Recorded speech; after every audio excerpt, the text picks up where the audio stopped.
All right, welcome to Zephyr, the only air Warframe themed Warframe still. Anyways, Zephyr's passive moves faster and falls slower while airborne. You'll typically find she moves slower while airborne because it slows down her aim gliding. It's kind of weird. There's a few tricks that basically, if you're doing parkour moves in the air, she'll go faster, and her attack combos can do. That's gonna show up more when we finally show things off. She also gains 150% critical chance with her weapons. So that applies like a mod. So if you have a mod already that gives you 100% critical chance, it's like you have a mod that gives you 250% critical chance. It's not like the Arcane Avenger or Sevagoth where you can like force a Kuva Nukor to crit all the time and things like that. So yeah, not too much to really go over there. She wants to be in the air while she's dealing damage because she gets better crits and generally speaking moves faster. And she doesn't fall out of the air as fast as other Warframes. Tailwind. Don't worry too much about the stats here because this isn't actually my real build. Because in my real build, I helmet this one out. Uh, Mostly because I don't. There's an augment that's where you can kind of infinitely stack damage with this one that kind of makes it better with the dive bombing stuff. It's got its uses if you really want to travel, particularly in the open worlds, but I don't generally like it, and I really don't like the hover mode, which continuously drains your energy. You can see the 3 a second there. I find it very easy, particularly with common builds on her, to just aim glide all the time instead of trying to use her actual hover mode. Your mileage may vary, particularly if you're trying to use a precision weapon or something, but this also has some applications in boss fights. You can hover over the Archons. That arena they're showing you, I think, is actually Archon Nyra's arena. And a lot of the bosses will have like these ground focus attacks. Like if you're a new player, you probably already met the Jackal with his little spinning laser wall. You can just hover over that. You can just generally do this. Then you hold it, and now you're hovering.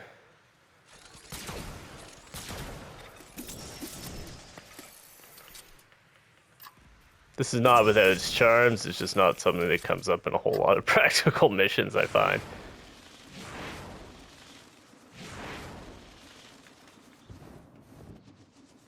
And then yeah, just for like example sakes, this is not really mod for parkour speed or anything even. You can still pretty easily just kind of aim glide, I find, and hover, things like that. That's why I don't get a whole lot of use on it. Moving on, ability air burst. This is pretty basic. You throw a projectile, it does a little bit of slash damage, but pulls enemies together. The more enemies you hit, the more damage it deals with. I've never seen this really scale up to be effective in anyone I've ever watched. Also got the simulacrum. This simulacrum is annoying. This thing makes a constant buzzing noise while you're trying to talk. But yeah, simple. Do that.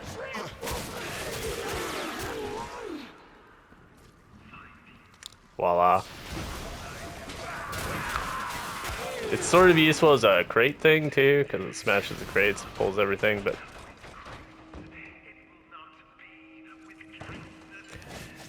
so yeah, that's more what I tend to use for small groups or groups that are annoyingly scattered across levels, like the malls in 1999, which you won't be seeing because you don't demonstrate builds in 1999. As a pro tip, because you have all weird bunch of weird passive bonuses. I made a whole TikTok on it, but didn't fit on YouTube Shorts. But yeah, 1999 gives you a bunch of passives. Don't completely trust builds you see in 1999 that seem stupidly broken. Anyways, moving on to her third ability, Turbulence. This one's hard to explain. Basically, you make this little bubble of air around you. You can see in the visual there how the bullets are kind of curving away from you. Doesn't block everything, but blocks enough that Zephyr is basically invulnerable from ranged, except for a few things like Xmas blasts and stuff like that that are generally easy to dodge. I'll show you a clip here in a second of me just standing in the middle of some turrets. But Jetstream, which is our augment, also gives us a speed buff and makes our projectiles go faster. So, for instance, these go faster for what it matters. The speed buff seems to scale, but also says it doesn't scale, so make of that what you will. Let me know in the comments if you actually know if it does scale or not with power strength. And yeah, here it is in actual mission. I've got these turrets I've convinced to just shoot me. You can just watch their bullets bouncing off. It won't actually deflect the bullets to damage enemies or anything like that, but as you can see, basically immune to these ranged attacks. Number 4, Tornado. There's a very high chance you've seen these. Zephyr throws them around. There's actually 2 versions, depending how you set up your tap or hold. One will do each. One puts them right next to you, and the other one makes them wander around. So yeah, this is the right next to you version. It's more for a defense. You can smack the tornadoes, and they'll take on elements of your weapon in addition to the even split of physical damage they normally do. Broadly speaking, the tornadoes are not that great at doing damage by themselves. However, should you throw them into a pile of guys, you'll notice hitting any tornado hits everything the tornado is touching. Which on our build, for instance, here is in 43 meters, give or take. Obviously, kind of like Calero's 3, this is sort of the original version of that. This and Hydroid's Puddle doesn't exist anymore. It's very easy to split a single target attack into something that can just completely annihilate groups. It will also gather them if they're susceptible to being pulled. They also take multiplied critical damage. Should you crit, and the status effects are shared between them all. So yeah, the tornadoes are no joke. They can turn any weapon into this giant AoE multi-target thing. Again, very similar to Calero's 3, which chains a bunch of the enemies together and you hit an enemy instead of the tornado. Another cool thing about the tornado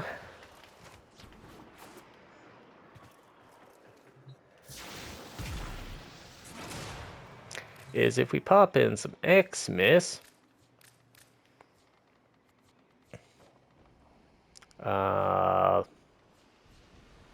Zephyr, along with Bobbin, we'll turn on the AI. Look at them coming at me. Notice they're all going slower now. It's not the most obvious thing, but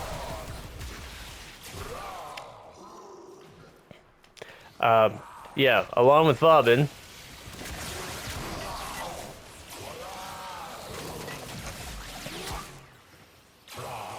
Zephyr has one of the few crowd control abilities that has a different effect on overguard units. It slows them instead of picking them up in the tornado. Same thing happens with Bobbin's Vortex. I assume that's intentional and not a bug, because it doesn't have a slow effect normally, so it's not like they just forgot to suppress it. It literally changes and has a unique effect. So, yeah. Fun little trivia tidbit there. Let's move on to the build. I had some Archon shards in here. They're not super important. Some of them are experimental. Like this, I was just trying to add some survivability. This, I was thinking the tornadoes would do more damage to people afflicted with electric, and the nature of critical hits and status and everything makes that possible, but very hard to tell. I'm sure I could find it in a better testing environment. I'll leave that to you if you want to experiment and find it more useful, because I need more purple shards, or more strictly speaking, I need way more Stalta to merge my shards for purple shards. Melee critical damage is particularly important to what we're doing here. I could arguably have gone for the purple melee critical damage as well. Parkour velocity just helps us flip around and fly around faster, like whee.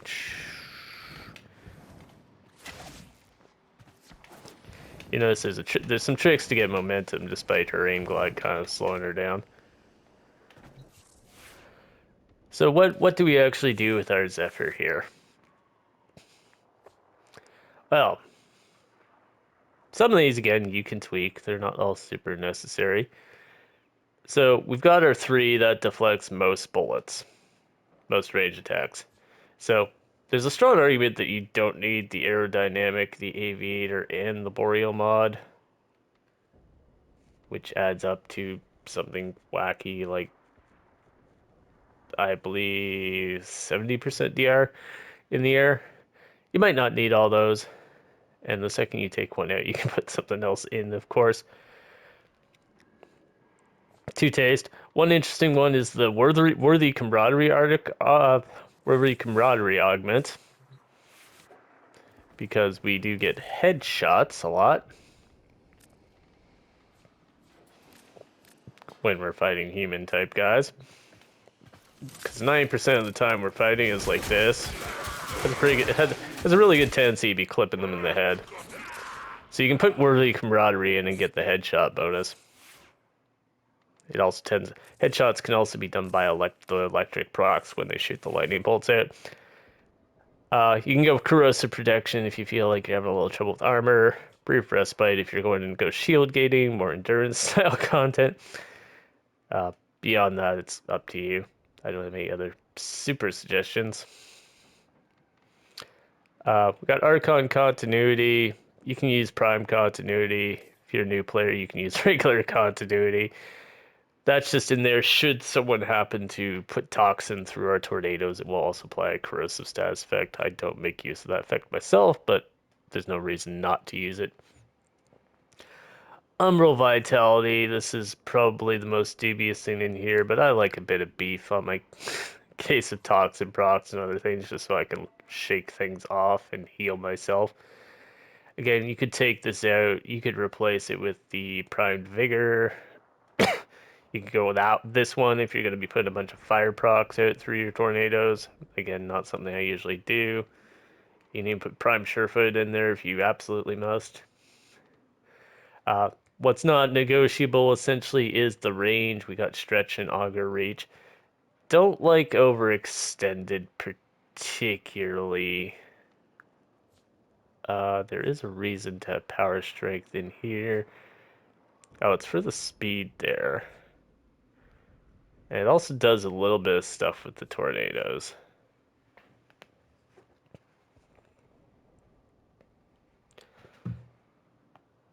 This...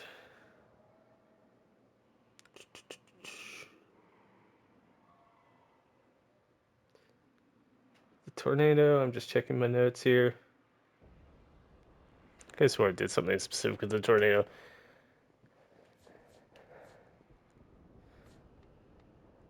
But yeah, there's reasons I wanted strength in there. They might be wrong, too. So, this is reducing our damage while airborne will also give us a little efficiency and a little more survivability.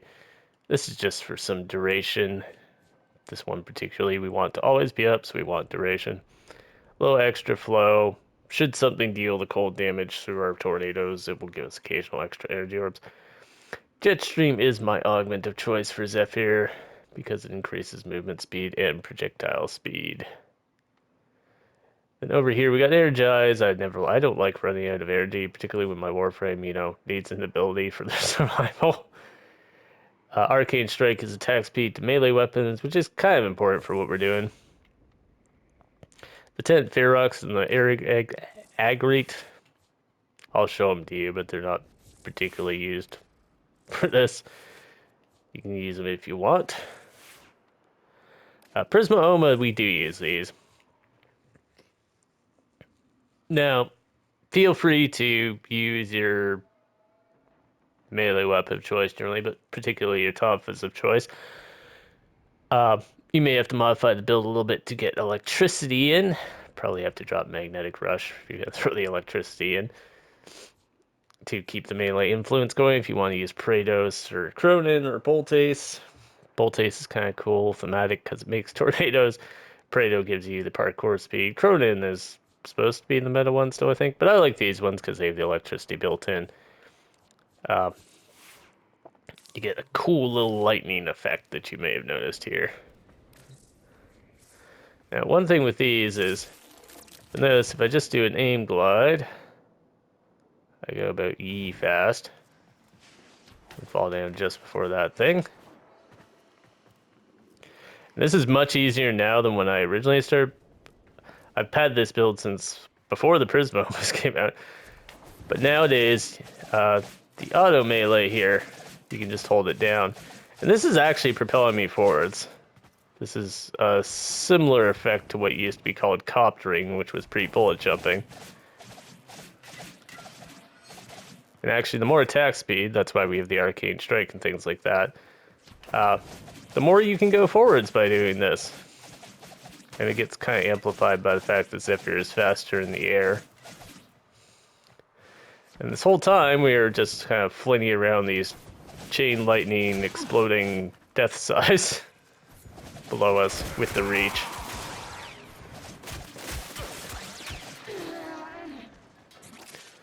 Also, you may have noticed I helmet an ability. That is called Heat Blast, comes from Ember.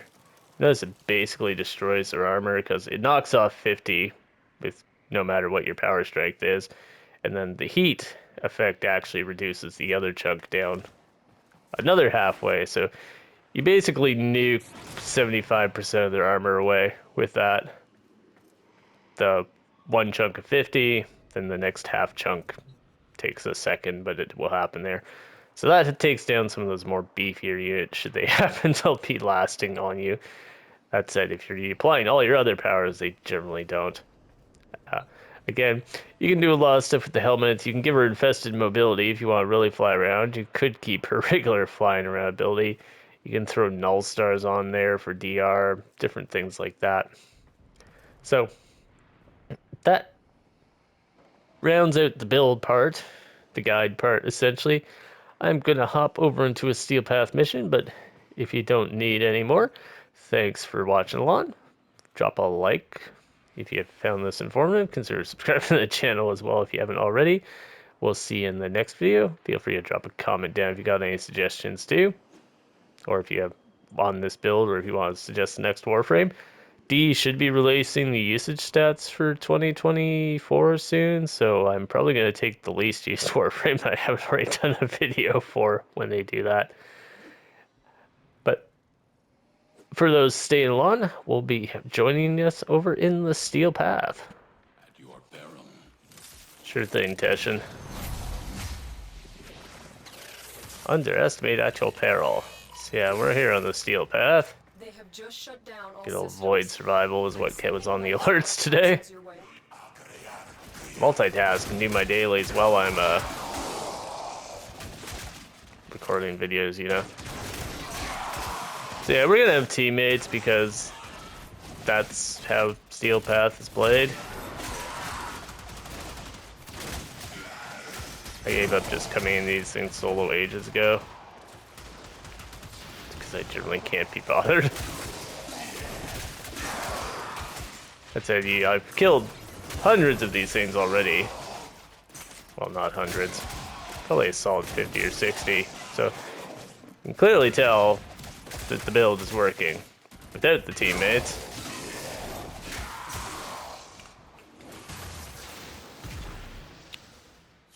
I believe they slightly fixed the Heat Blast vertical hitbox at one point when they were doing the Ember reworks on Round Jade. Handy tip when you're in the void, always go into the secret rooms like this one. Prepare for life support.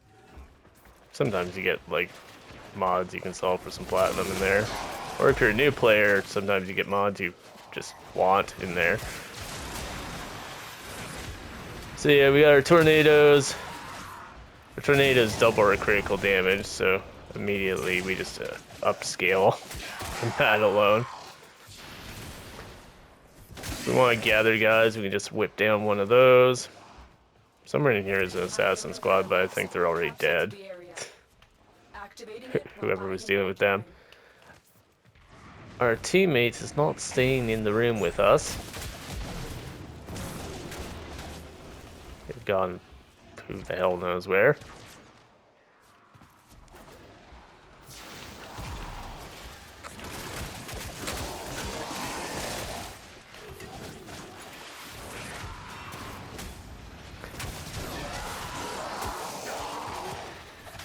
You can actually see we can like literally melee through walls too.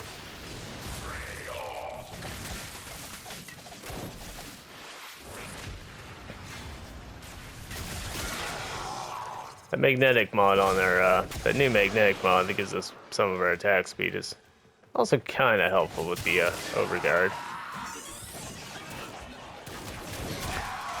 Anyways, this is pretty much it. You jump, you click your aim glide button, Life support on the you way. hold your melee button to fly forwards, and then you just steer while everything dies to chain lightning and explosions. Feel like you can't get too much simpler than that, eh?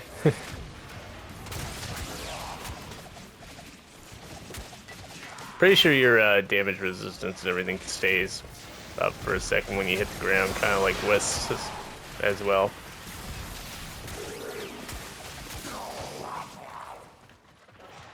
I've delivered My enemy perennial life favorite, the Arson Xmas around the corner in the void, of course. It's the only argument I could make for Prime sure-footed. Even then, you can roll out of being knocked over. It's not that big a deal. Where's the shade?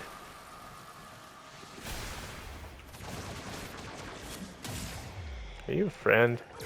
Oh, there's someone doing that, I guess. Alright. Put a little break in the recording here. I'll pop it back when an acolyte shows up for you. We got a contestant coming in right now. Malice.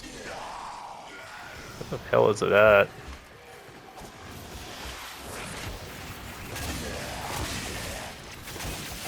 Dude, joke's on Malice. The tornado will just seek the damage onto them while they warp around. Extraction is available if you need it. And it's done. No one else in this room either, so that was all me.